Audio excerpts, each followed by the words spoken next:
I'm from Sacramento State, which is part of the California State University system. I have taught for Los Rios Community College also, and mainly work in first year writing and our second year sophomore writing class. So I wanted to kind of talk about my history with PowerNotes and why I started using it, and then talk about some of the particulars of how I implemented this in my class and why I did. I think I had a very similar experience to Brett. Wilson came to our department meeting for our writing program at the beginning of, I think, fall 2017. And as I was listening to his presentation, I started to think, gosh, this would really help me with this particular assignment, or this would help my students do this thing. And so I really wanted to try it out, but fall semester was already underway. And so I ended up using it in the spring of 2019. While I was using it in my classroom that spring, I was also I had a grant to design an online course. And so as I was using it, I started to see the value for my online course and how that would allow me to do some of the things that some of the scaffolding that I used to do in paper would give my students a way to do that online and easily turn it into me for the online course.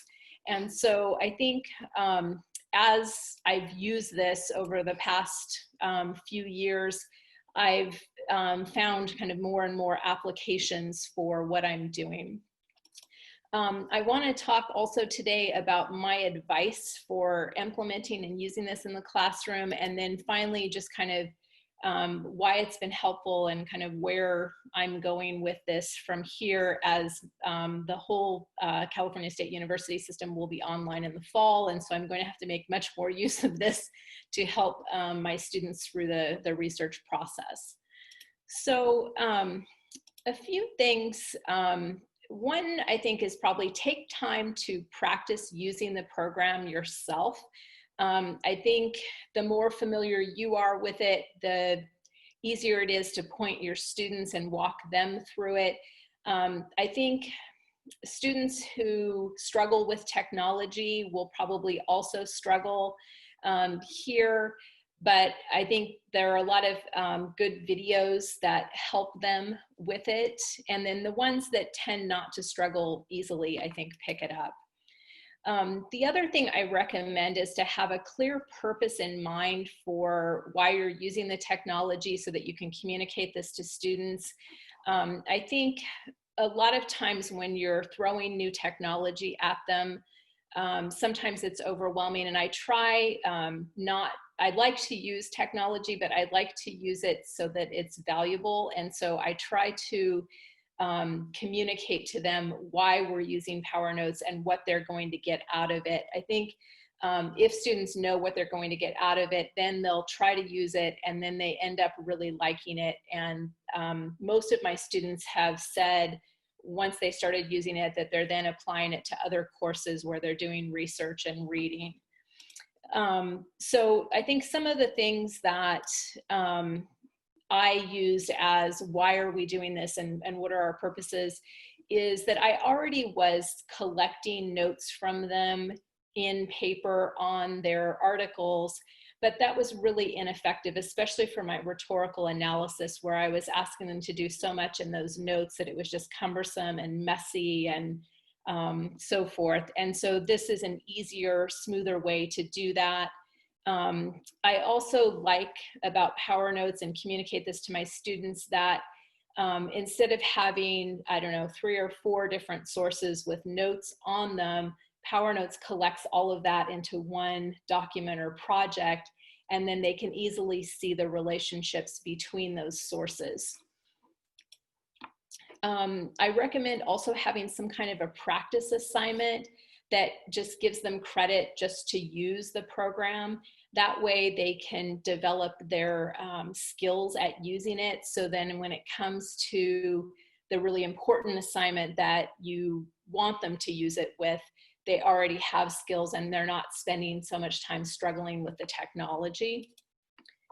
Some examples might be using PowerNotes to create a summary of a text that you're reading in class, or my English 20, which is my sophomore class, I had them collect notes to write a literature review first, and I didn't grade them on their PowerNotes.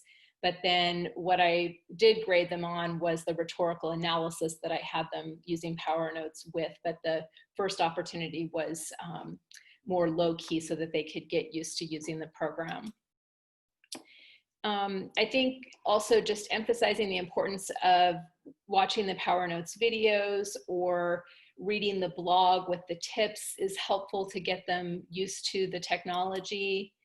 And then I also created my own video discussing and demonstrating how we were using it for our specific assignment in class, and I think that's helpful also. In addition, I think making the PowerNotes required on some level in your class assignment is important, because if you don't require it, they will not use it. I think that they have enough to worry about, and willingly using a new technology is probably not high on their list of priorities. So I think requiring it on some level for the assignment will get them on board with using it. I graded it as a separate assignment.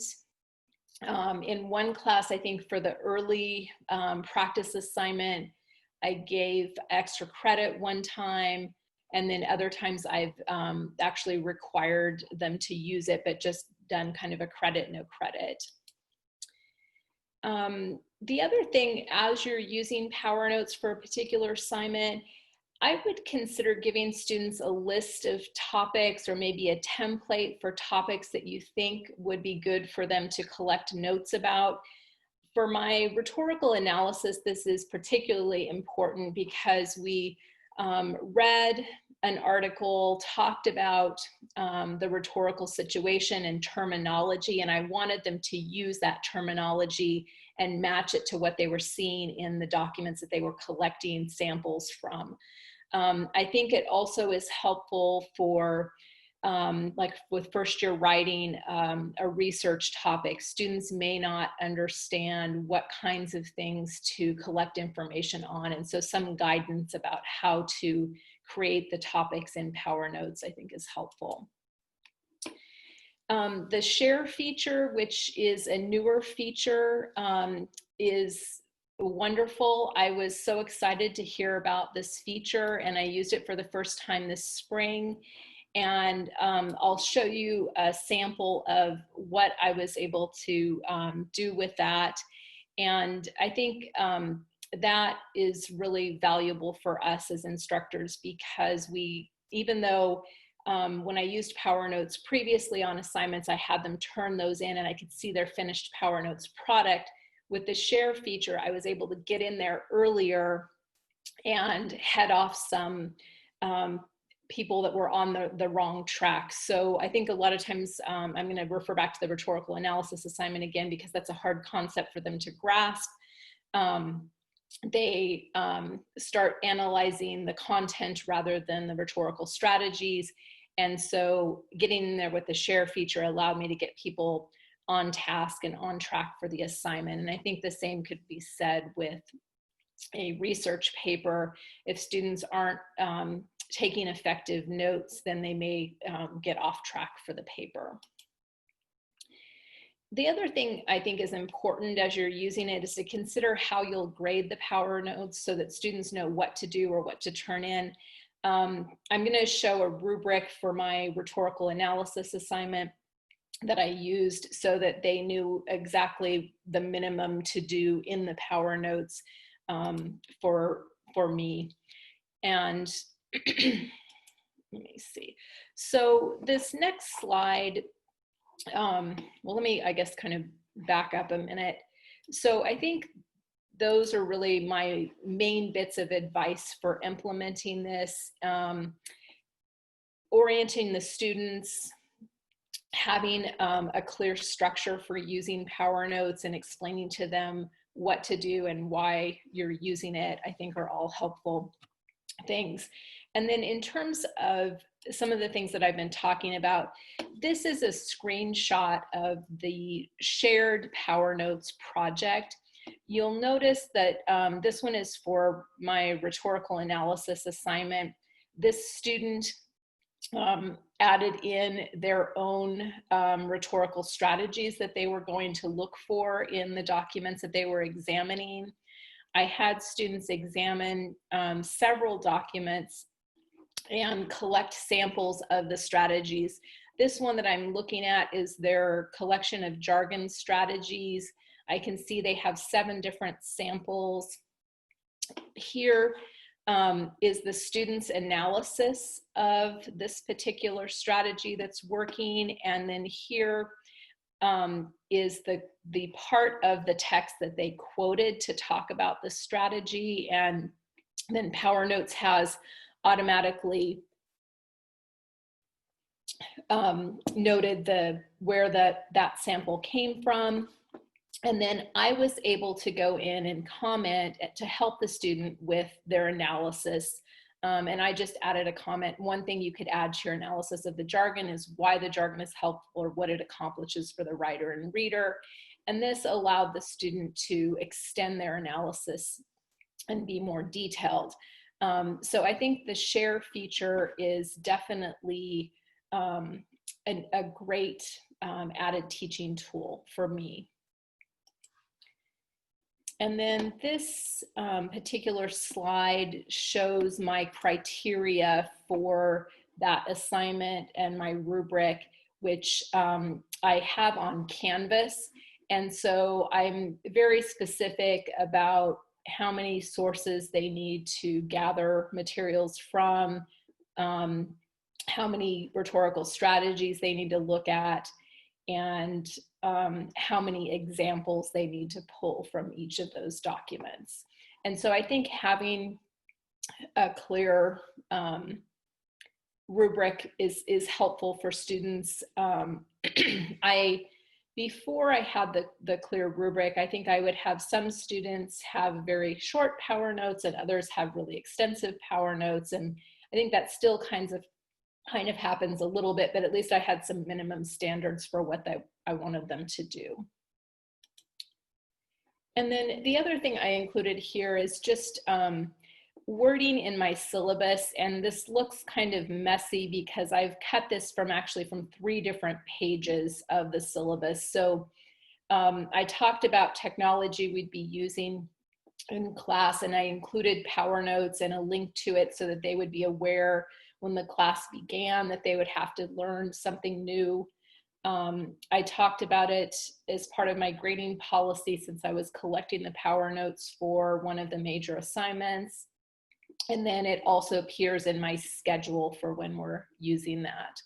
So I think it's important to let them know up front that you are using that program. So if anybody, I guess, wants to bail on the class because they don't want to learn a new technology, they at least have been notified ahead of time. And I think for me, when I think about my fall semester that's going to be online, even though I've taught online before and I'm teaching online this summer, that class was specifically designed to be online and asynchronous, and I have PowerNotes embedded in that course and it works really well. I think as I move into fall, I need to think about my in-person courses. I think in the summer, I tend to have high-performing students and it's easier to get them on board with PowerNotes. In the fall, in what would have been an in-person class, oftentimes I would take the students to the lab and we practice with PowerNotes and things like that. And so I'll have to think of some more innovative ways to do PowerNotes in the fall, but I'm thinking that earlier short little assignments and readings will be helpful to get them oriented to it before we get to our research paper.